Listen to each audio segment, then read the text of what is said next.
qirg'iz nomi o'zbek qozoqdan ham oldinroq kelgan ekan. Shunday. Nechta deysiz? 32 ta. 32 ta. 32 ta katta millat bor. Va barimiz turkimiz, barimiz qardoshmiz. Shunday qardoshlarimizddan biri qirg'izlar haqida suhbat qilsak, chunki biz qozoq qardoshlarimiz haqida suhbat qildik, juda ham ajoyib, ko'pchilikka ma'qul keldi. Albatta bunday ko'rsatuvlarni ko'paytirish kerak, chunki biz qancha ko'p tariximizni bilsak, ildizimiz birligini bilsak, shunchalik orada bir mehr muhabbat bo'ladi. Chunki xohlaymizmi yo'qmi, biroz kuchsizlanganimiz tufayli 20-asr boshida bizni parchalab tashlashdi. U vaqtda odamlardan millating nimasi qozoq, o'zbek deb o'tirmagan bu. Barimiz musulmonmiz degan. Kimdir ko'zi qisiqroq, kimdir qipchoqcha so'zlaydi, kimdir qarluqcha, kimdir o'g'izcha. Mana shunday yuravergan odamlarni parchalab tashlashdi.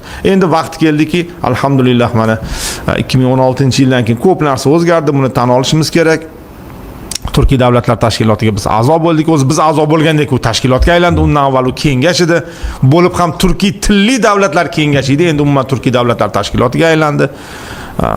Demak, biz qardoshlarimizni yaxshiroq tanishimiz kerak. Bugun qirg'izlar haqida suhbat qilmoqchimiz va ma'lumotlarni izlasam, qirg'iz nomi o'zbek qozoqdan ham oldinroq kelgan ekan. Shunday.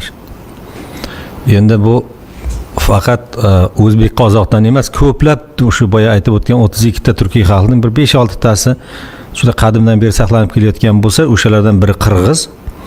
Hattoki eng qadimgi turkiy so'zlardan bittasini ayt desa, 5 ta so'z ayt desangiz, bittasi albatta qirg'iz degan so'z bo'ladi. Qirg'iz degan, ya'ni qirg'iz degan nomning o'zi turkiy. Ham juda qadimiy, yozma manbalarda ilk bor uchraydigan so'zlardan biri.